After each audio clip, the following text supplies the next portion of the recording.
All right, you guys. Let's see. Hold on. All right. Let's see. Did we get everybody? Did we lose somebody? I think we lost Jimmy for a second. Wait a minute. He'll come back in.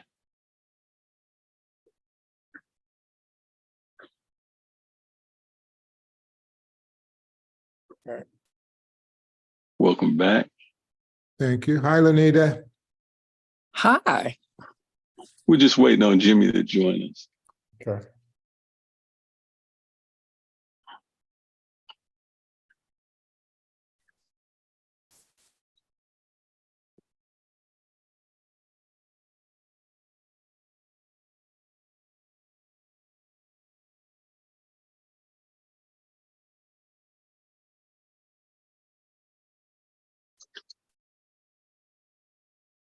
Let's see.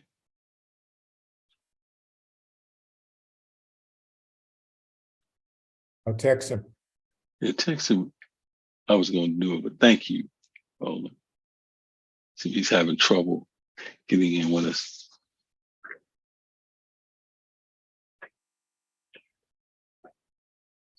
Well, I'm Gerald Chambers, and tonight I got some all-stars in the drug treatment field that I want to talk to about the current drug problem in our cities and our countries. And if I got a phone call to solve a drug problem, I'd probably call these guys and a few other people to try to help me. So I got LaNita Hogue. And LaNita, say a little bit about what you do. Ooh. I'm LaNita Hogue. I'm currently the first case manager ever for the City of Oakland Homelessness Services.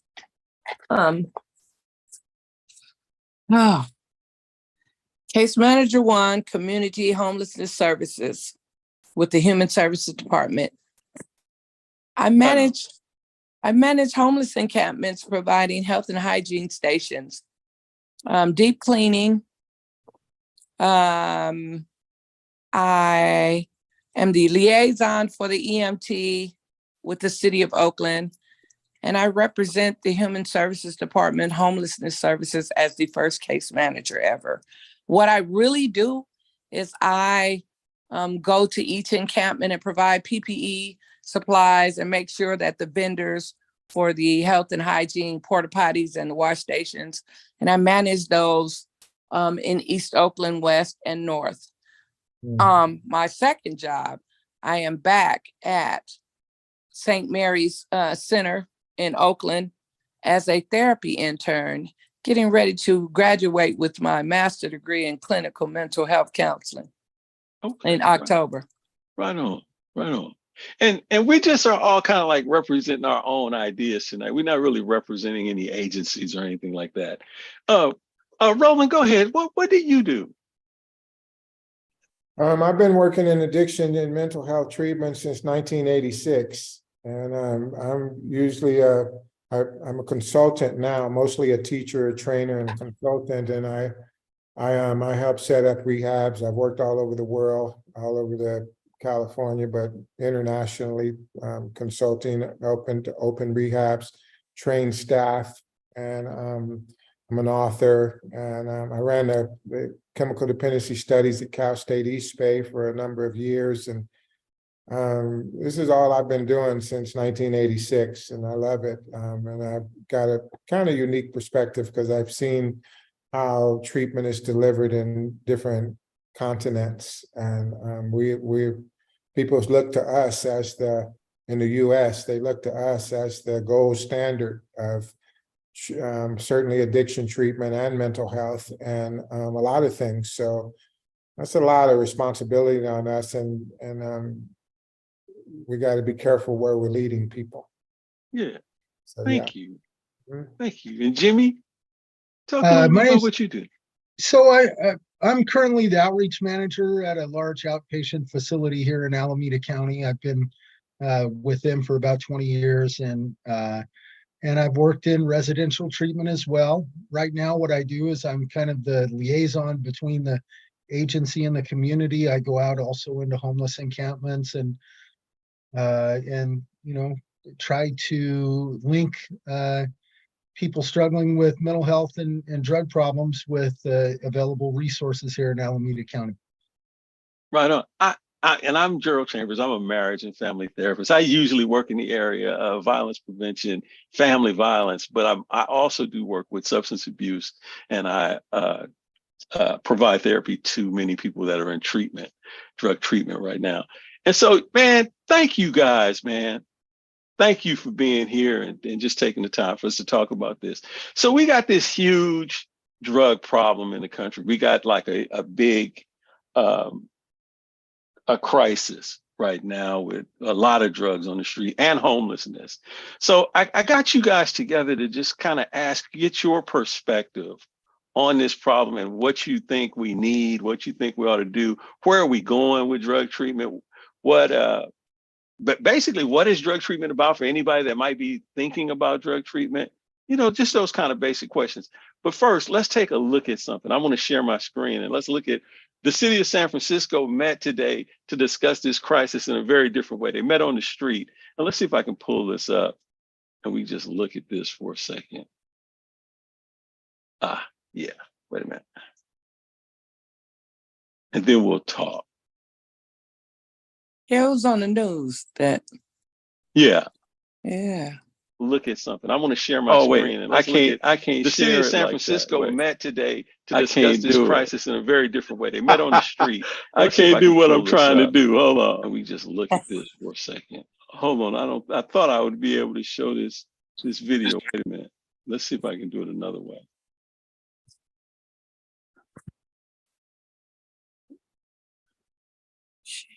Oh, I got all of these.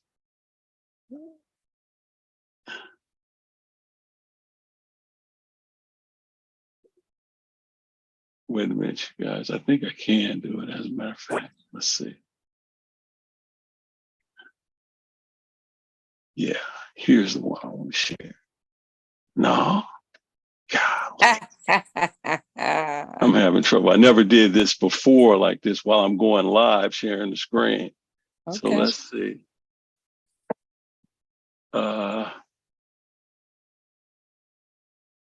I don't think I'm going to be able to do it because I think both of them lead back to us sharing. But anyway, here. All right, so just let me pose my questions anyway. So what do you guys think? What's the big issue in drug treatment right now as you see it? What's the biggest issue? That's a broad question. Can you narrow it a little bit? Yeah. What from where you sit, from your position, what's the biggest issue that you're dealing with drugs? Like I'll give you an example. As a therapist, one of the things that's a big issue for me is trying to be able to work with more than one person at a time. We have a big problem. Now we have to figure out how to get more people involved in treatment than we ever have before because we got so many people that need treatment. I think one of the biggest issues right now is it's kind of like in treatment. We've seen something we haven't seen anything like this since crack came out. We had people that was using drugs and alcohol for decades. And I don't want to say successfully, but they were having lives. And then crack came out, and those same people who had been doing heroin for 30 years was homeless and shot to the curb in 60 days once crack hit. And we had never seen anything like that in addiction treatment, nothing that had that kind of addiction potential. And now we have a new thing, is this fentanyl epidemic, where they're putting fentanyl in most anything you think you're using could have fentanyl in it, and then you could be dead. And the next time you use could be the last time you use. And so we haven't seen anything quite like that, and we're noticing that a combination between a connection between the high fatality rate, the affordability of it, the accessibility of it, the unknown that you don't know what it's going to be in. And then you're seeing it overlap with mental health and homelessness. You know, we're seeing all of these things converging together. One is piggybacking on the other. It's like a domino effect. And then the treatment, the models of treatment have really been, you know, we're seeing this proliferation of Suboxone and Subutex and you know, maintenance opioids as the solution to the opioid epidemic and harm reduction.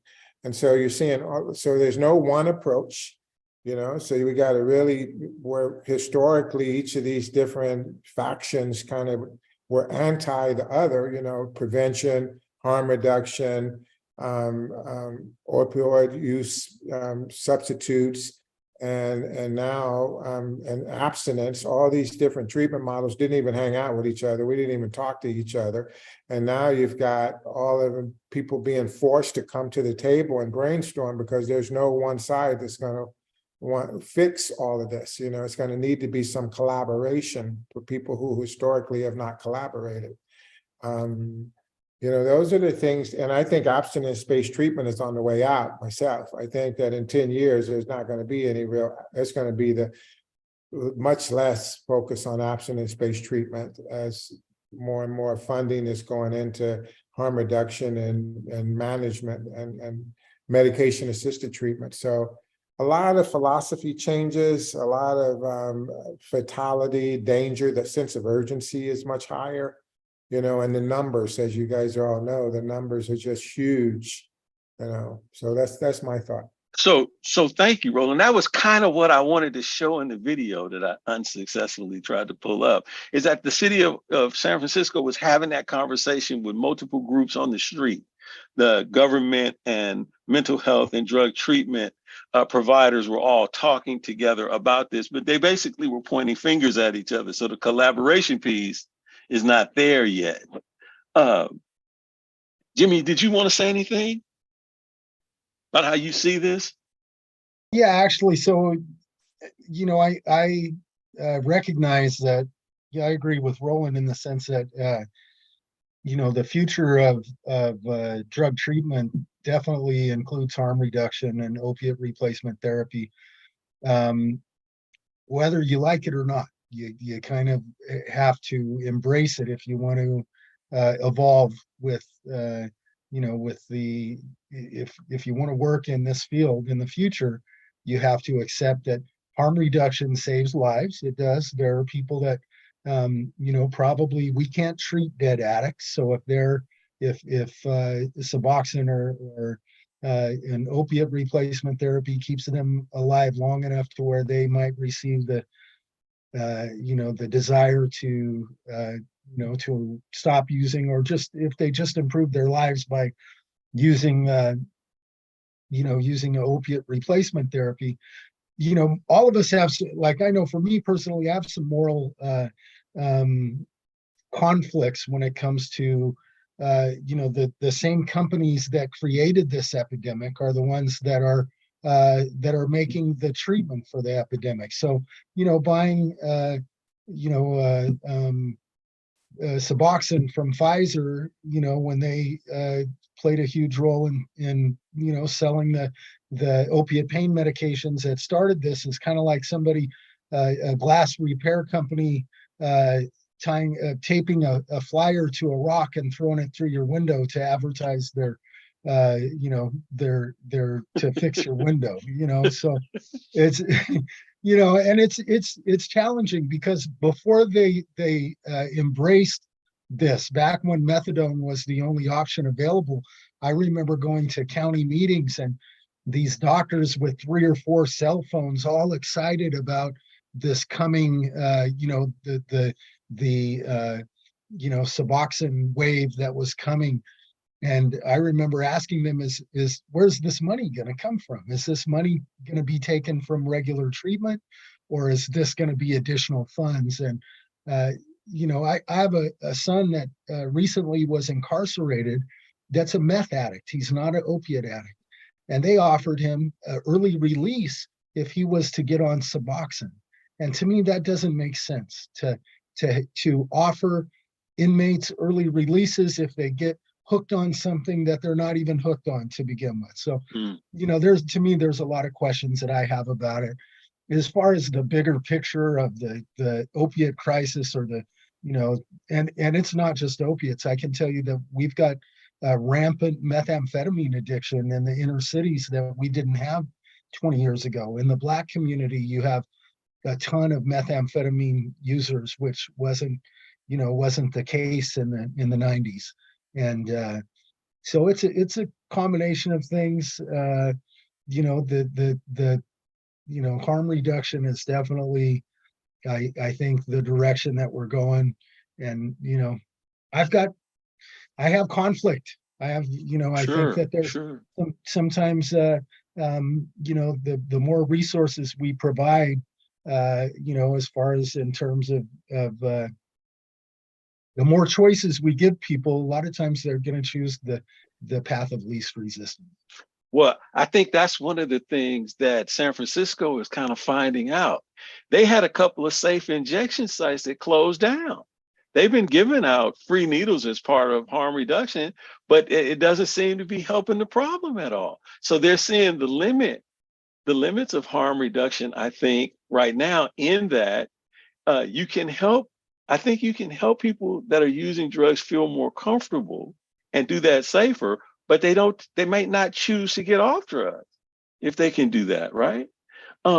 And so I don't know the answer, but I think San Francisco is saying that we got to connect people to jobs and housing and basically rehabilitation habilitation or rehabilitation in some sort of way. So LaNita, you out there with the homeless. What do you think about that? The homeless populations. Ooh. First, I want to say, I'm like Jimmy I have some personal conflict with the whole situation. And I'm like the meme right there where you put your hand in your head with some of the solutions. I'm just like, really? Really? But I've literally worked for methadone clinics just to understand that dynamic, the harm reduction. And I went from counselor to manager to, helping open up different clinics. And then I came across the bay here from San Francisco over here in Oakland. And then I began working with housing. And then I started in mental health, which lit the fire under me getting this degree in mental health counseling, because I seen with my own eyes the missing link of what kind of help is necessary for co-occurring disorders and linked to criminal behavior. And the biggest lack of was the mental health counseling piece, right? Because people that struggle with mental health that are on substances might not have had a mental health issue until they start using it and was in jail, or vice versa. And I guess what I'm trying to say is, all the theoretical models we have, all the solutions we got, who's paying for this, right? And so the way my mind works is, the best insurance gets people the best treatment. Like, if you don't got no insurance, if you don't have nothing, you basically can't get help, or you have to jump through a whole lot of hoops to get help. And that will cause PTSD. I'm just saying. So, I'm out with the homeless and the homeless encampments, and most of the people, 98% of the people that I see, I know from somewhere, from being a counselor somewhere, their housing navigator, or working in the legal system, working under Jimmy, right? You know, and from where I'm at now, man, I just see a whole lot of, it's a combination, just like we got a combination of solutions. There's a combination of issues why people are strung out, right? And I see what I see, and what drives my drive to finally be here and be a consultant soon is that there's a lack of mental health counseling, which links to the criminal behavior, which links to the emotional feelings and the negative behaviors. All those are linked together. And I'm seeing all these solutions, but don't nobody really know the problem. I just, right? Because who knows?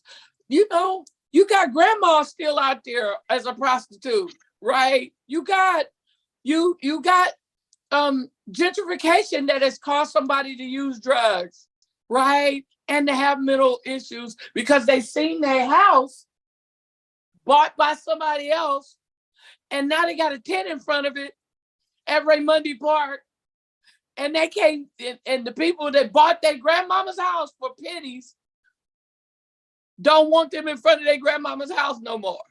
I'm just saying. And so, like, that's just the way my mind works.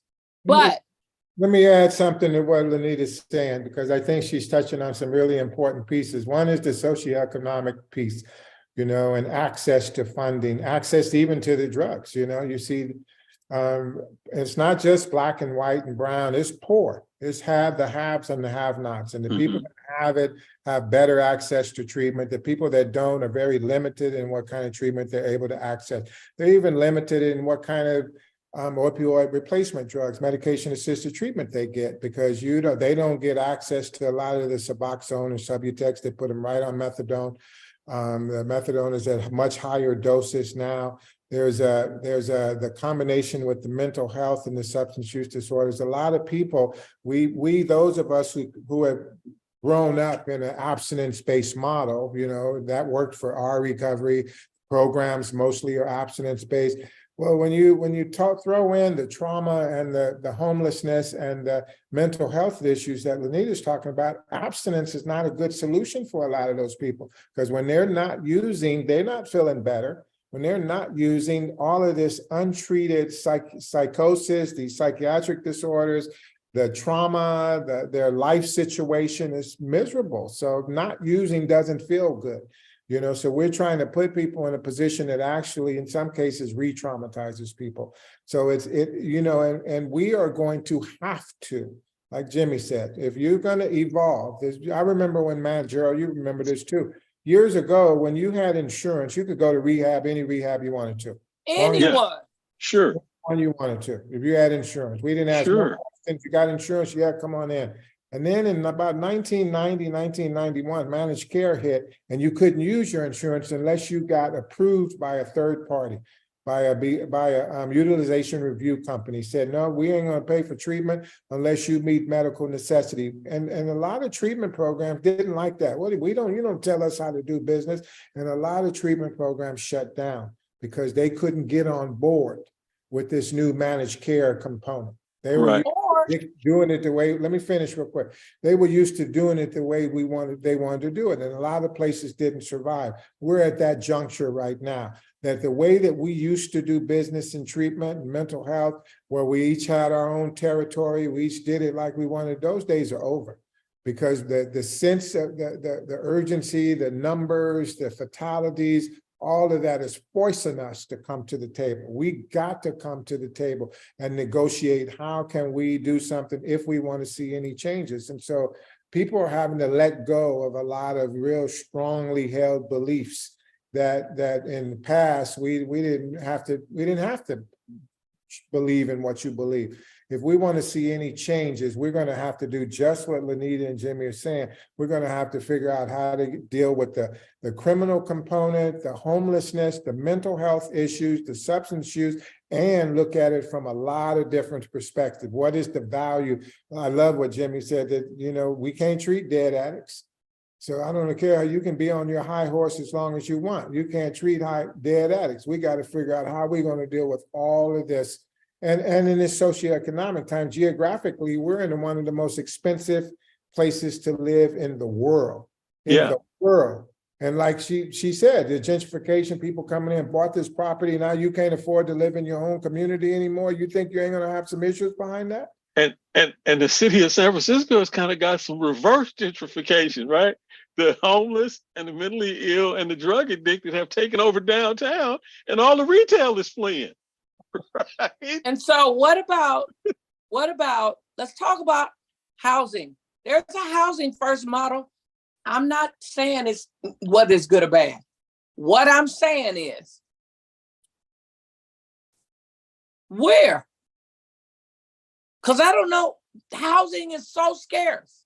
So let's talk about going to treatment first. Let's talk about finally getting the person off the street into somewhere where they can finally breathe, get something and feel secure, even bring their family in with them. Let's just talk about that, okay? So now you're here and we're working towards adequate and affordable housing. Where? Right.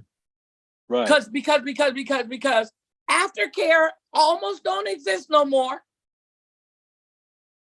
And then transitional is an accident waiting to happen.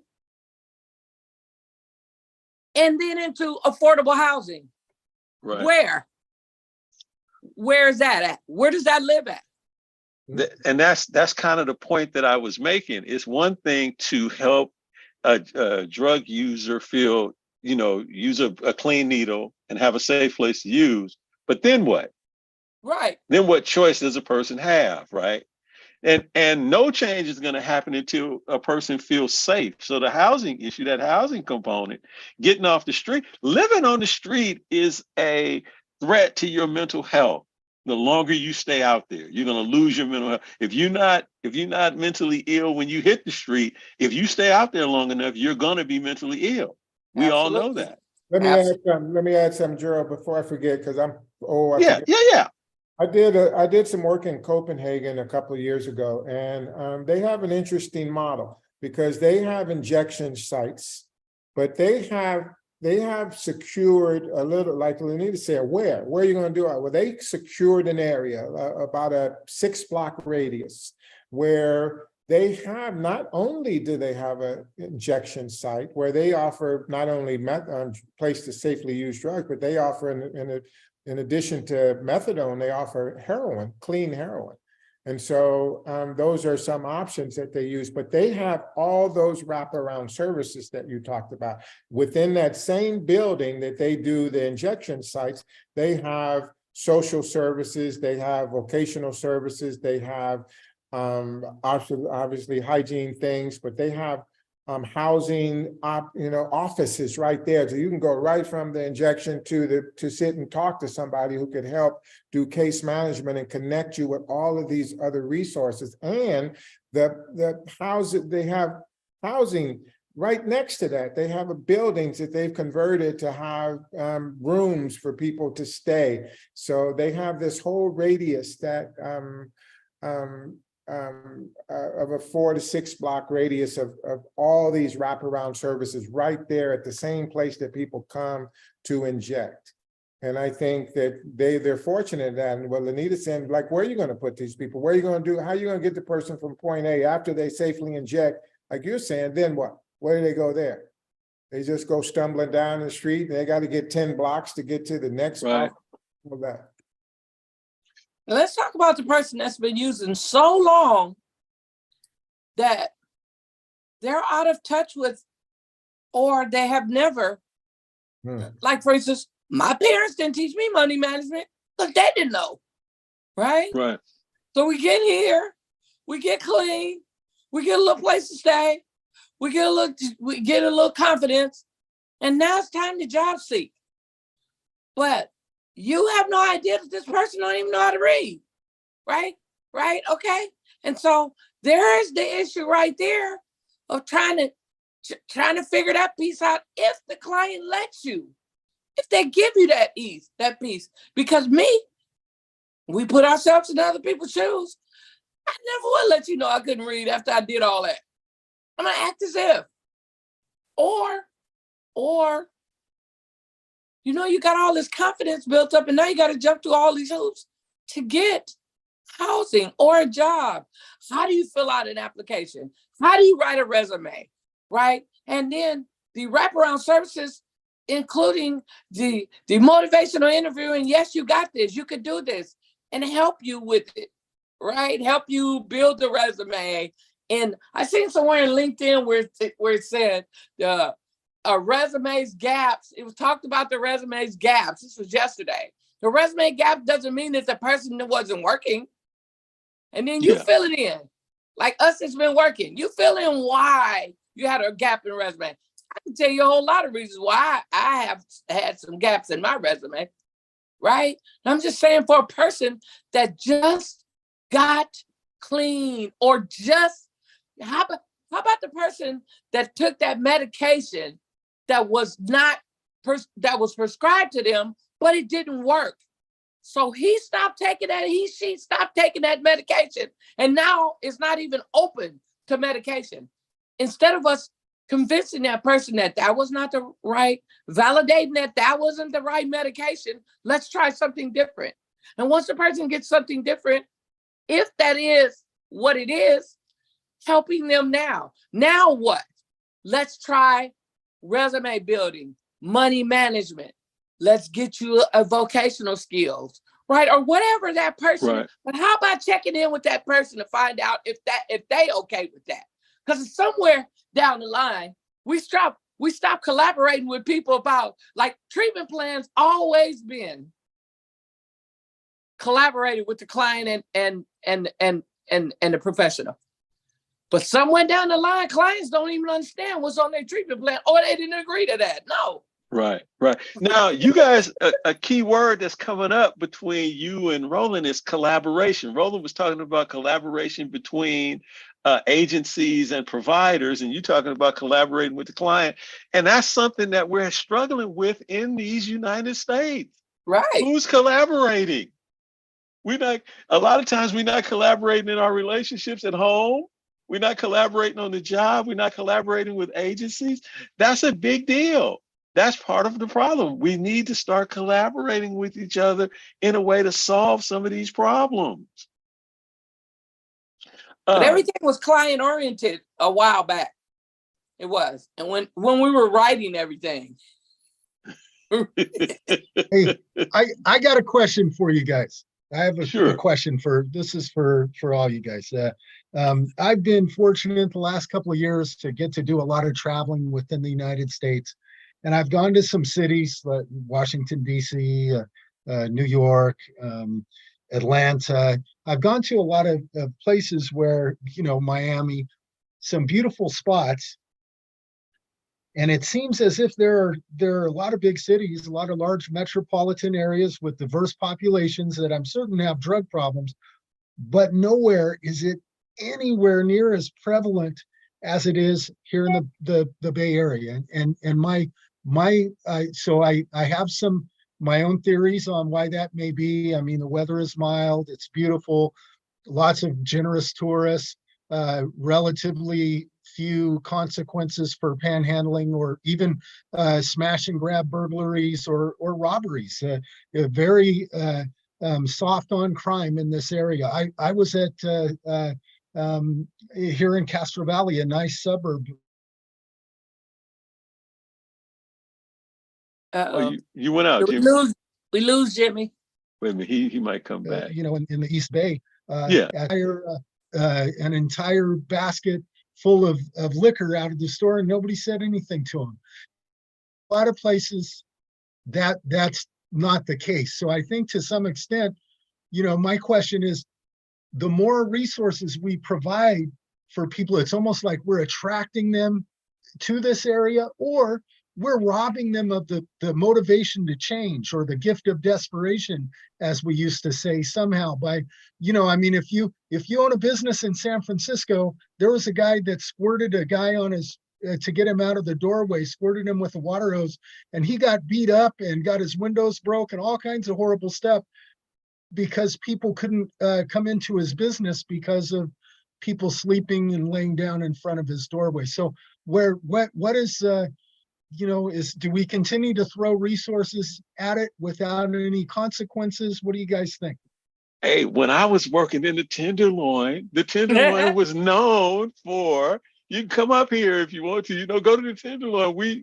It was very lenient. I mean, people use drugs in the middle of the street, just wide open, broad daylight. So yeah, we do have to figure out what kind of balance do we need. We already got attractive weather. And if we throw resources at people, here they come. That's what I would do, right? I'm going to where I get some help. If you were to go online and Google drug use in metropolitan areas, in urban areas in the country, look at Philadelphia, for example, which doesn't have a lot of that stuff that you talked about, and it is horrifying. Just Google drug use in Philadelphia and look at the videos that you'll see. It's heartbreaking, horrifying. It makes the Tenderloin look like there are other pockets around the country.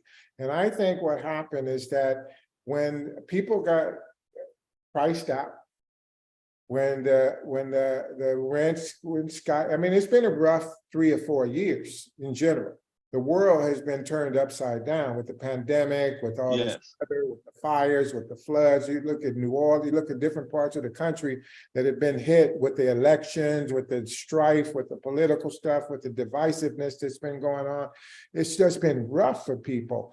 And a lot of people lost their employment, a lot of people, and then the cutbacks on mental health services, so a lot of people, they're not getting good in psychiatric care. They're not getting access to the medications that they need. They're not getting medication management. So when you got compounded trauma, it's just been crazy. So this has been happening all over the country, and, there are resources available, but they're not, they're not, it's a systemic issue. How are the resources being allocated? And again, you got different people who are calling the shots from their angle. They're looking from my perspective. I think this is what we need to do. And it has not been the collaboration.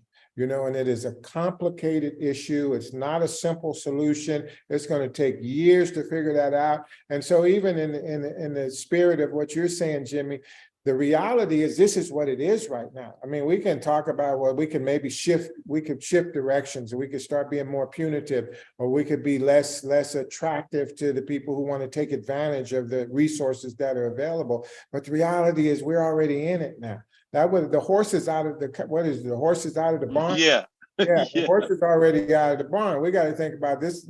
He's running down the street. So what do we need to do right now? And I think, I just keep going back to this. I think it's going to take all these players to get in, the decision makers to get in the same room and start doing just what Gerald's doing right now, getting people. Now we're kind of preaching to the choir, because the four of us probably singing pretty close to the same song. We need some people that are, who are singing a whole different song, people that we wouldn't even hang out with before. Talking about, it would be like having the Biden people and the Trump people and the DeSantis people all coming together in the room and saying, and Putin and all these people come together in the room and say, okay, what do we need to do about this state of affairs?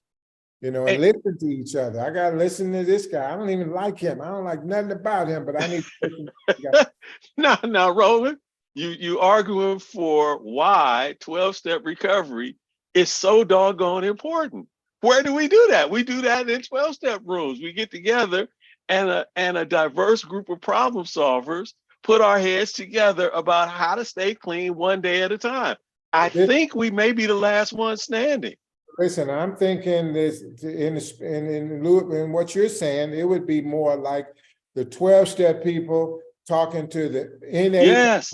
AA, and Yes. talking bad about AA, and then all of us talking to the Yes. zone people and talking to the moderation manager and the people on methadone. We would have to all come together, you know, because a lot of us 12-steppers think we got the answers. We got Right. the answers for us. But Right. we might not have the answer for the guy on methadone. We might not have the answer for the guy on medication-assisted treatment.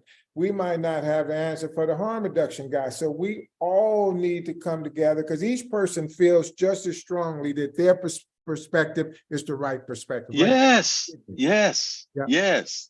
We And need- that might be a bigger issue than the problem we got, right? That we cannot work together to try to figure it out. We got a system that'll take care of it. It's called democracy. One man, one vote, right? What do we think about this? What do we want to do about it? But it seems like a lot of the problems that we're talking about are problems related to the structural problems with capitalism, the division, the argument, the competition, the ebbs and flows of the marketplace. Look, the See, opioid epidemic didn't become an epidemic until it got to the suburbs. Right. My best friend, me and my best friend both overdosed on fentanyl in 1981. Fentanyl, Talk about that. Fentanyl ain't new. Fentanyl Right. been around, it's been destroying, been killing people for years. The opioid epidemic, we had an opioid epidemic in Harlem in the 60s.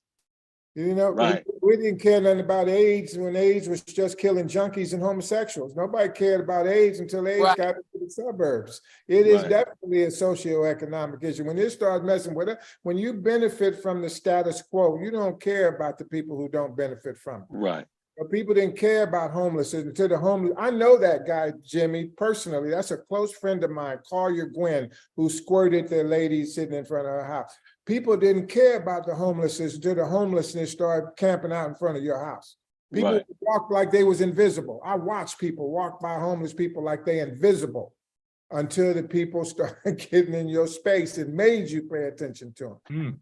You know, So somebody asked me about a homeless encampment, and I'm going to take you guys back for a minute.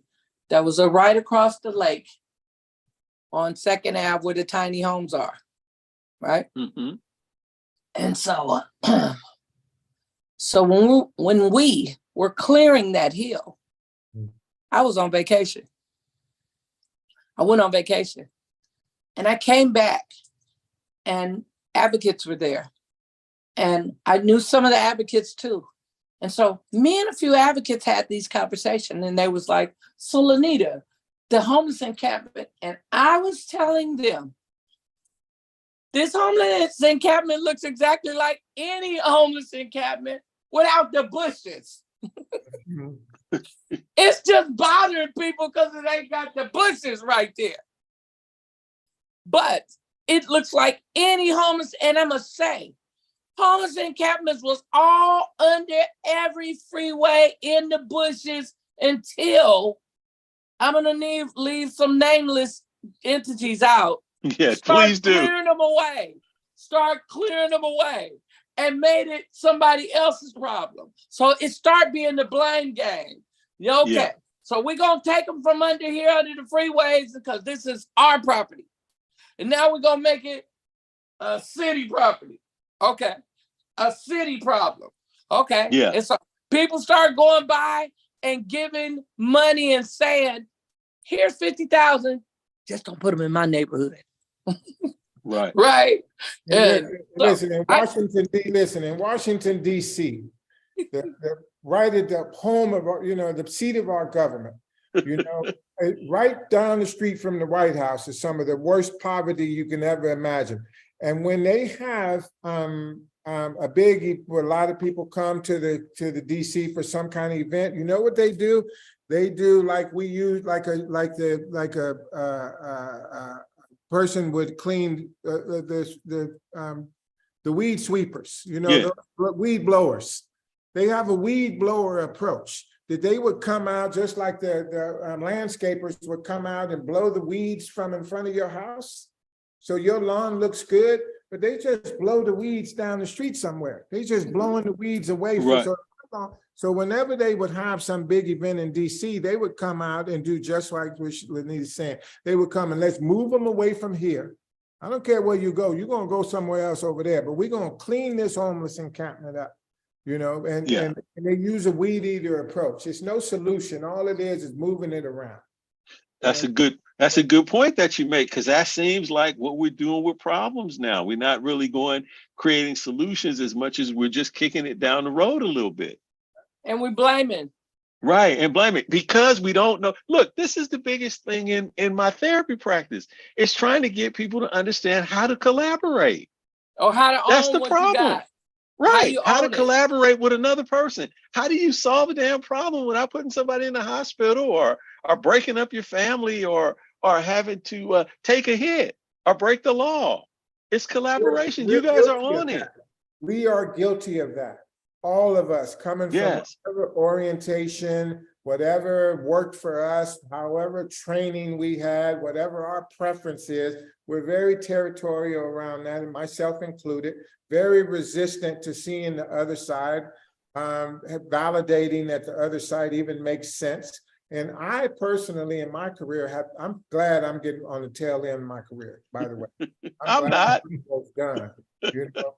But I have been forced to sit at the table with people that I don't necessarily want to sit at the table with, because I realize that it's bigger than me. You know, it's the real issue is way bigger than us as individuals and even us in our little groups. Yes. You know, whatever our orientation is, if we want to see any change happen, because I guess I wrote that down, what you said, Jimmy, I never heard it like that, but you can't treat a dead end, you know? That's why I invited him. That's why I invited him, bro. So I've been forced to just open my mind up a little bit and just be careful about what comes out of my mouth. And I don't want to badmouth nobody, even though I just want to know that, you know, I had a woman tell me one day after I got really mad about how they was just putting people on methadone, you know, just starting them right off on maintenance. You don't have to do detox, just go right to maintenance. And then not only just stop at 80 milligrams. I heard a pharmacist say, speaking at a conference, that he had a woman on 400 milligrams of methadone. He thought that was a therapeutic dose. And I just lost it. And people would say, you don't get high for methadone. I've been on methadone. So you can't tell me you don't get high on methadone. On my high horse about this at the podium with 200 people in the audience. I'm talking. This lady walked up and she said, Mr. Williams, I appreciate what you said, but I want you to know that methadone kept me alive long enough to get clean. And it shut my mouth. And I said, you got to be careful that with you in a position where you can influence people about what comes out of your mouth. When I start bad mouthing people because it ain't consistent with what worked for me, I have to just be open, and I think we all do have to be open to seeing, okay, what are these harm reduction people really trying to accomplish here? What is this MAT? Right. How does that fit in? And how does this all impact the client? And how can we, I remember Gerald, you remember this, Jimmy, you remember this. We didn't even, when substance abuse people, we didn't even like mental health people. We talk bad about them and they talk bad about us. Vice versa, yeah. They talk bad about us. They say y'all hugging people and giving people your phone numbers and saying this is no solution to the disease. Oh man, we badmouthed each other, and it was we was forced to come to the table. And now I respect mental health providers, and LaNita, congratulations on going for that degree. I respect the contribution that the mental health people make. We have to have a team. We don't need all quarterbacks. Right, we need people in different positions. Right. Hey, even in therapy, right? If you're trying to get a person to change, a lot of people that are working with people and trying to get them to perform better and be better, don't even like the people that they're dealing with. So you're talking about collaboration. It's real deep, right? That we really do have to learn how to work together. We just had COVID, right? The algorithms for social media are selecting for us to be at odds with each other. You can go online and just say whatever you want to say. You don't have to have the stuff you're talking about, Roland. You don't have to have manners and watch what you say. You can just say whatever you want to say out the side of your neck, and the algorithms pick that up because controversy generates involvement with the programs. So we're losing our ability to be good citizens and have some humility, intellectual humility. That's what you were talking about, Roland. Some humility. I don't know everything. I need some help. Yeah, Go it's ahead, LaNita. it definitely has to be a compromise because you have people so far one way or the other, and they have to come somewhere and meet somewhere in the middle. I remember in the 90s when San Francisco had the most generous welfare, cash welfare allotment in the country, and people came from all over the place, to San Francisco to get, I think it was like $900 you could get the day that you applied. And Gavin Newsom, as a matter of fact, was a mayor at that time, and lowered he lowered that amount, and he invested millions and millions of dollars in refurbishing abandoned hotels and different things to create housing for homeless people or unhoused people in San Francisco.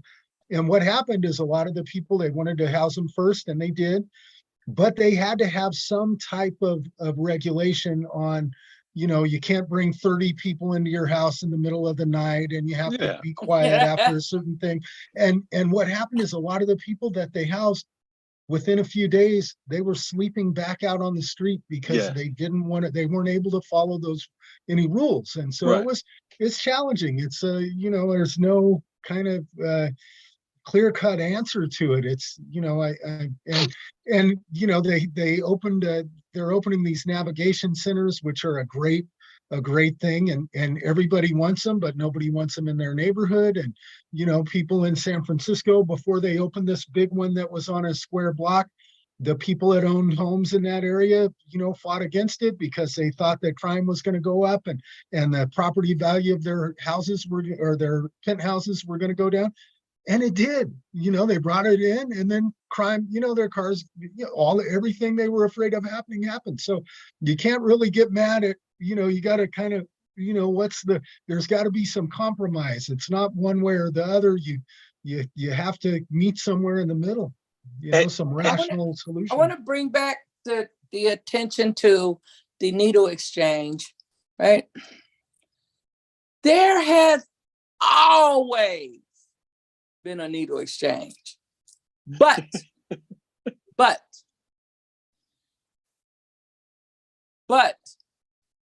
you bring in,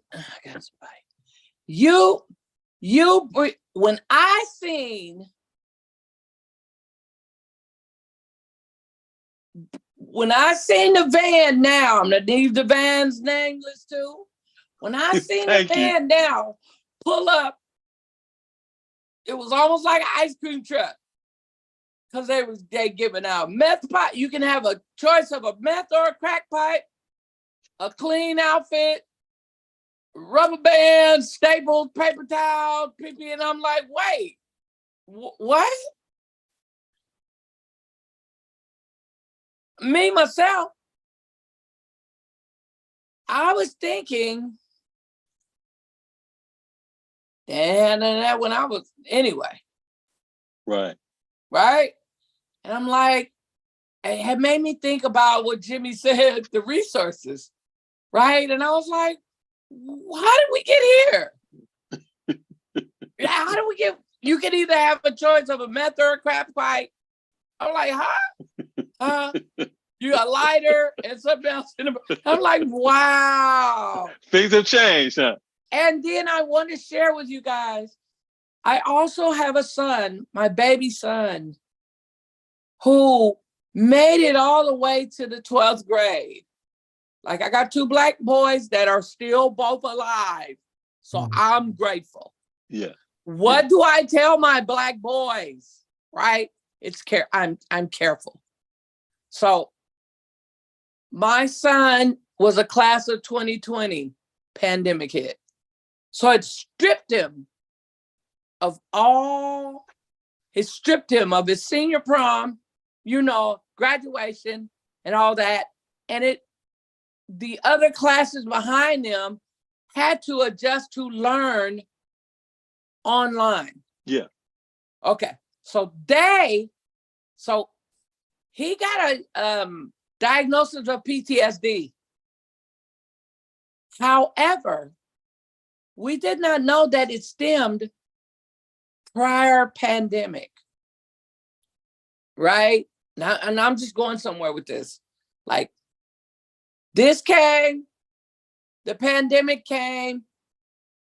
Now he blowing up much weed and he's saying it's legal. Yeah. So that came, courts came, blah, blah, blah. And so here's one of a lot of young people of color in East Oakland that it has drastically affected. Yeah. Yeah.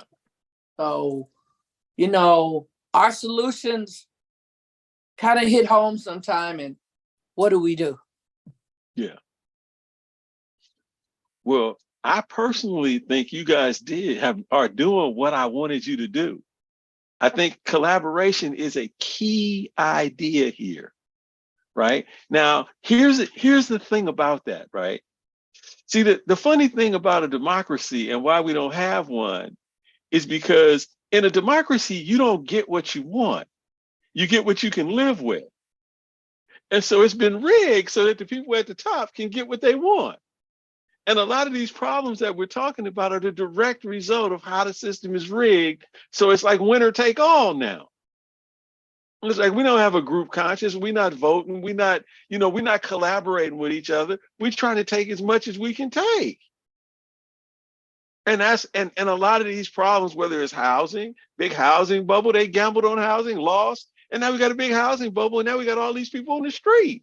Pharmaceutical companies decided that just make a profit, we'll just sell opiates to people, and then we'll sell a solution to the opiates, right?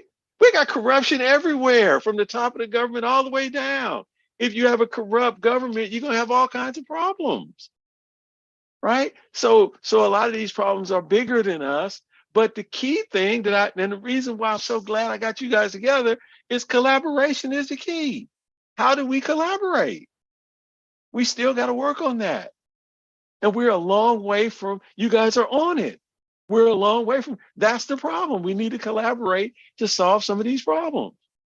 You mentioned something, Gerald, that I think is worth re-mentioning. You were talking about those of us who are in the 12-step program. I can tell from listening to all of us that I think because of the work that we do on ourselves, as personally, I think we're willing to collaborate now. We have come slow along, but I know I'm willing. I think LaNita and Jimmy and Gerald, I know you're willing. I'm willing to be open.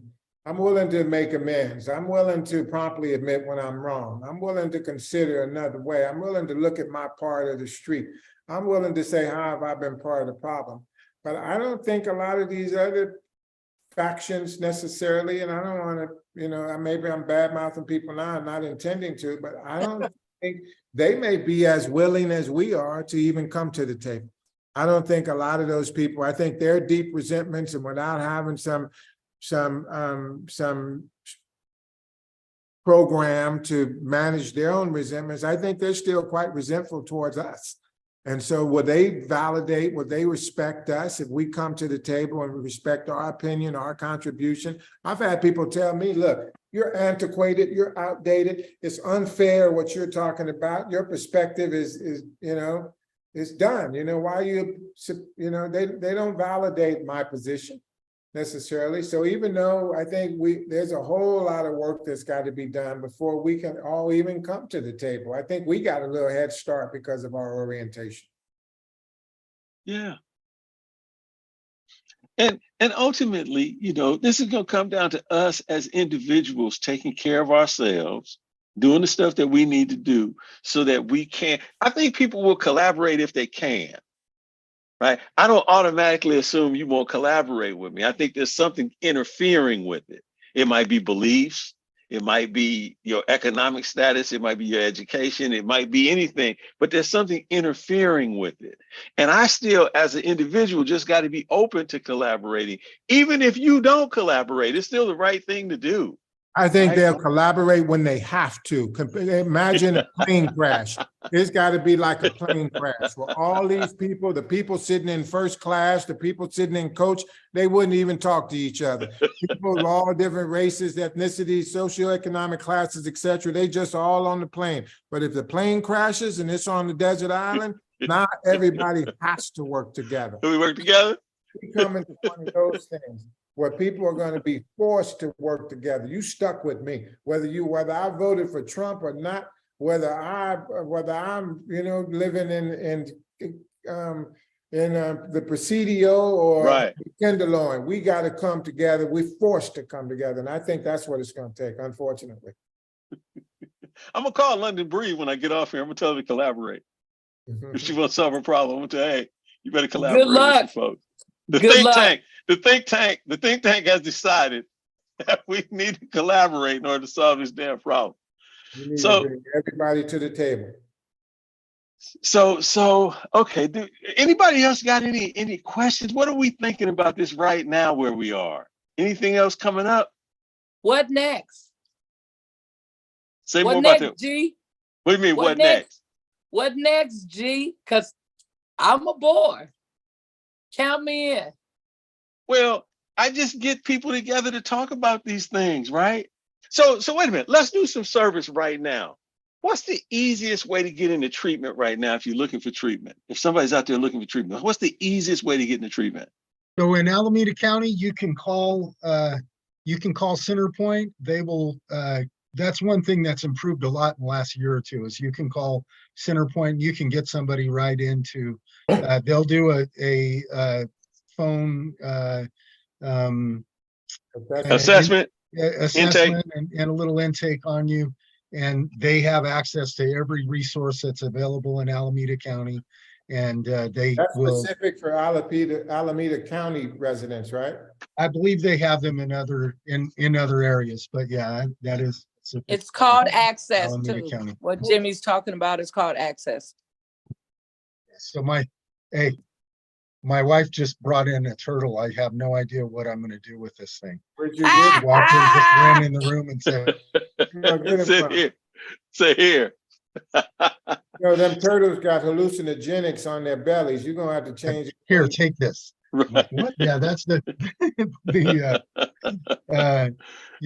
Centerpoint is what they are contracted here in Alameda County to do the online and over the phone assessments, and they have access to whatever resources are available, and they assess whether whether you're homeless, whether you need residential treatment, detox, and most of those resources. I haven't had much trouble getting someone into treatment lately in terms of, I might not be able to get them into the program that they want to get into, but I can usually get them in somewhere. In some program. Good. And I want to say 211 works early in the morning. Early. You got to be Okay. one of the first. When you say early, what do you mean, LaNita? I'm not going because I don't want to get in trouble. I work for the city. Okay, so But but how? I'm saying 211 get you access, but you got to call them early. Early, I'm saying 8 a.m. Yeah. Okay. Right? Okay. You Good. got to be, and resources are so they're linked to our human management information system, HMIS. Yeah. So you call that and you update them with their information. They take your information and depending on your circumstances and the severity of your circumstances, they will give you the resources available. Now I'll give you a heads up. There's not many resources available because a lot of people call 211. Yes. Yes. Let me just say, I work with rich people. I work with people with money, and I'll say something towards your listeners who have resources. Vet the program that you're considering going to, because you can go shopping online to look at all the programs that offer all of these services, but you have to have a professional, suggest you have a professional to vet those programs, meaning call that program, have a professional call that program, because they'll sell you anything. They'll have you cash in your 401k. If they can convince you, some salesperson on the intake line can convince you that we can save your daughter get her off the street and we got a bed for her in this luxurious program. But you have to have a professional that can actually call that program and vet the program, finding out what's your current staffing, what's your staff to client ratio, how many whatever services are you still providing. You got to find out look at the website and what's happening right now. What's your current population look like for this 21-year-old girl that I'm getting ready to send there?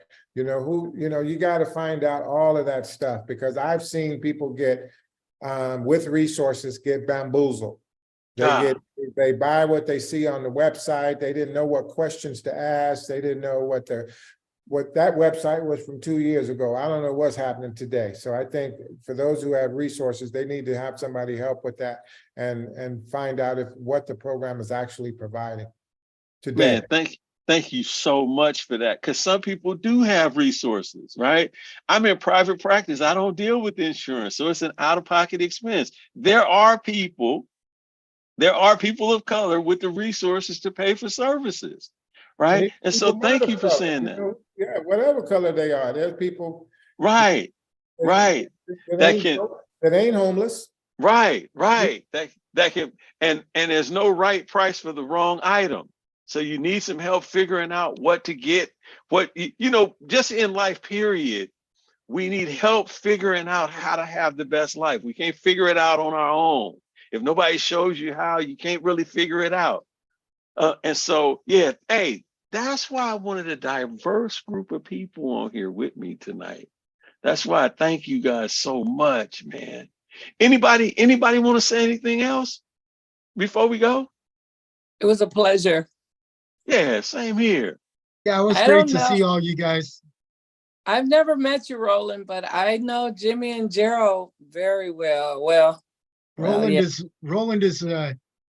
one of my favorite people. He's he's a very important person in my life, and he's one of my heroes and a role model, and I trust him with my life. Okay. Hey, let me tell you about Roland, right? Roland never says no when I call him up, and he goes all around the world, right?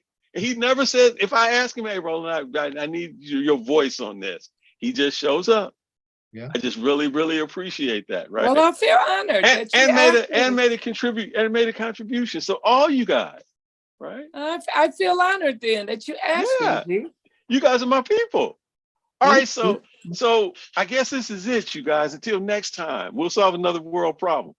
All right, guys. All right. Thank you. All right, you guys be good. Everybody. LaNita, nice meeting you. Nice meeting you too. Good luck with your degree. I think you're gonna make a big impact. Pet the turtle, Jimmy. Oh man, he's trying to escape. Where'd you get him from? So actually, one of my sponsees gave it to my daughter about 2 or 3 years ago, and she has not fed it once, cleaned its cage once, bought any food for it once. So apparently, it's my turtle. Yes. And it was a little thing when I got him, but I've had him for a couple years. What is his name? Oh, that's messed up. Jimmy, you got name. The anonymous. I forgot his name. Yeah. That's Jimmy, messed up, man. You need to get Jimmy, you got names for your guitars, but you can't remember the turtle's name. That's some bullshit there, man. Come on. Right. I know the turtle. Bye, you guys. Hey, as long as to get a hug and everything. Trust me. Love me. Hey, trust me. This turtle doesn't give a shit what I call him. I cut up strawberries, broccoli, and fresh carrots for him every day. He loves me. He don't give a shit what I